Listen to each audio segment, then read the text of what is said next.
Hey guys, welcome back to my channel here today, and today I want to talk about the resume that got me 2 offers from Apple and Microsoft. And so if you want to see a copy of my resume, I will have a view link in the description, so if you're interested you can go ahead and click. Use it as a reference, but don't exactly copy whatever I have. I wanted to introduce a little bit about myself and some of the qualifications or why you should listen to me for resume review.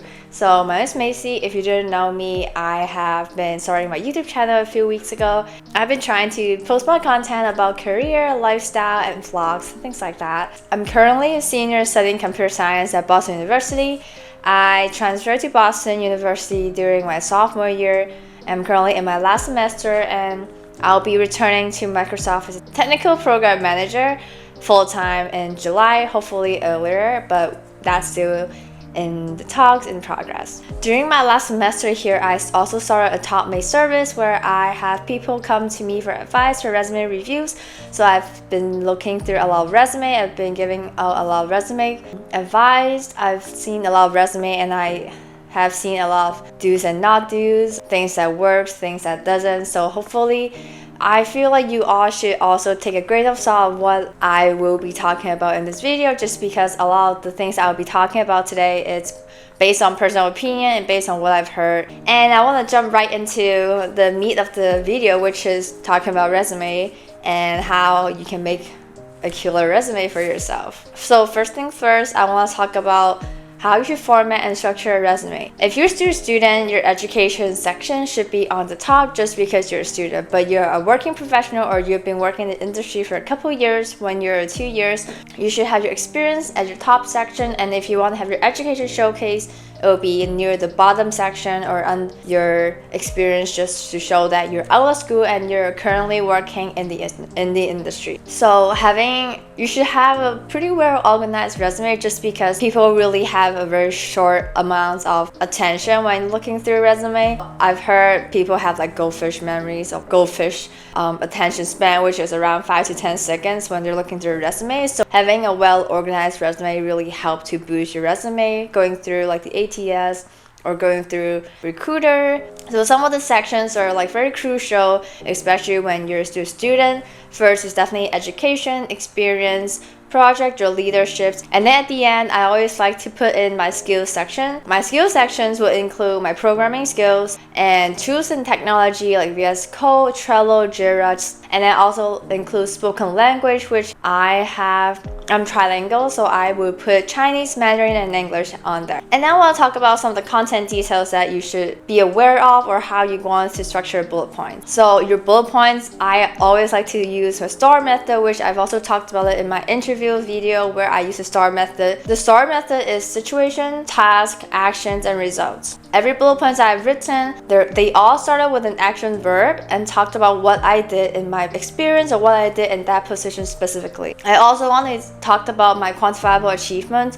which will include in the results section with numbers such as increasing productivity or increasing efficiency if you created or developed a algorithm for this company or the software that you're currently developing. And I also want to put in relevant skills. So for example, for product management role, I want to showcase my skills in time management, leadership skills, and also ability to learn quick, to communicate through cross-team, to make sure nothing get lost in communications, things like that. But you want to cater towards what you're applying to your position specifically. And then I want to talk about how to make your resume visually appealing for recruiters. So if you go to career fair and then you're heading out your resume, your first impression for visual appealing is also very important for the recruiter themselves. So the recommended length are always 1 to 2 pages. I always like to stick to 1 pages, just because you can print 2 pages, but normally people just want to look at 1 pager. 1 pager like this, nothing behind. 1 pager like this is usually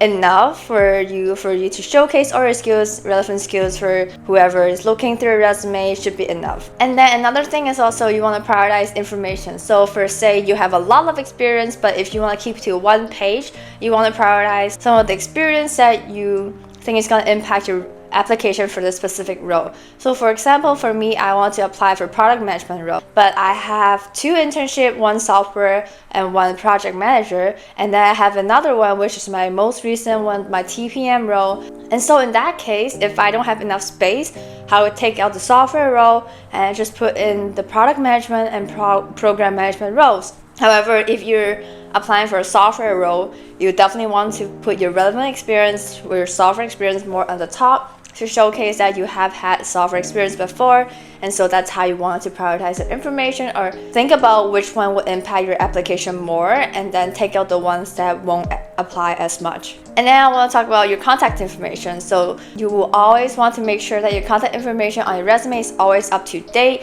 Your LinkedIn link is good to go. Your email is appropriate. If you have a silly email, I would suggest you to make another one that's more appropriate. If you have a silly name, maybe considering making a new one, and then just so that things can be separated in that sense. And then always also update your LinkedIn profile, just because some recruiters will reach out through LinkedIn for a job position to see if you're interested. If you have your LinkedIn always updated, they're able to see what your recent experience is, and if you're fit to their position, they might be able to reach out to you for a potential interest for an opening position. And then I want to talk about bullet points for work experience and leadership section, or even project sections. In this section, I know I talked about STAR method in the previous section, but in this section, I want to talk more about how you want to use specific example on what you actually do on your job to showcase on your resume. Sometimes you might have signed an NDA, so you might not be able to say as much, but giving specific examples. So for example,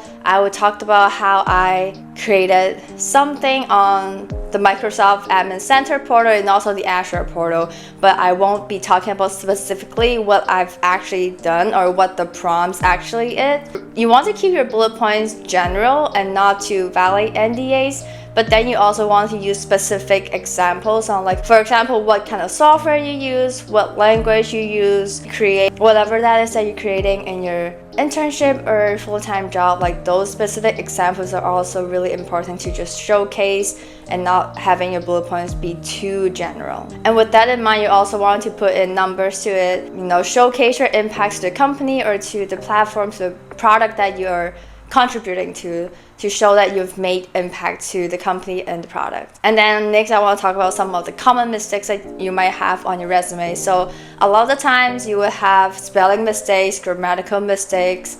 Like, those are all human error, but those are also really important, just because someone can look at your resume, and if there's a lot of mistakes, then they would know that you're not really a detail-oriented person, and a lot of companies want to have detail-oriented person, and so those are also very important to go through. Another thing is also using excessive jargons. So you want to use specific jargons that is more known to public, or if you use a lot of medical wording in the healthcare industry and use very specific jargons to describe something, people might not understand what you're saying in your resume, and so you want to use less jargons but some specific examples to showcase that you have knowledge, but not to also confuse other people at the same time. And I think that's all I have for how to write a good resume. So just to conclude everything, some of the key takeaways is definitely you want your bullet points to be clear, concise, and purposeful.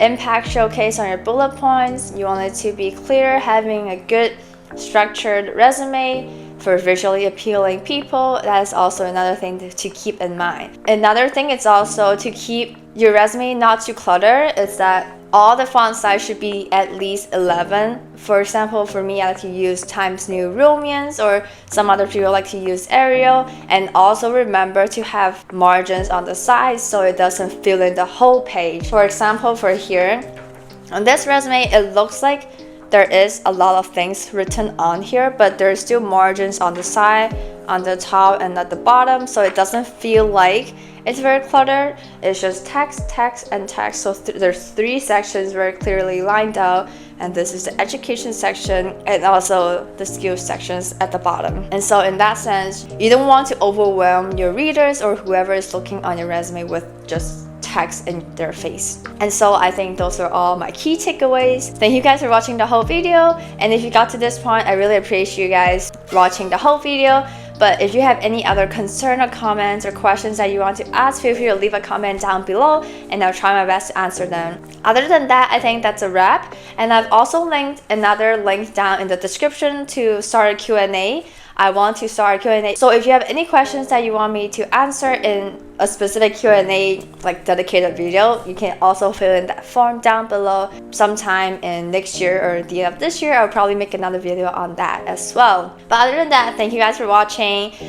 If you want to follow more of my content, you can click the subscribe button and also the bell button so you get a notification whenever I post. And yeah, and that's a wrap, and I'll see you guys next time I post. Bye!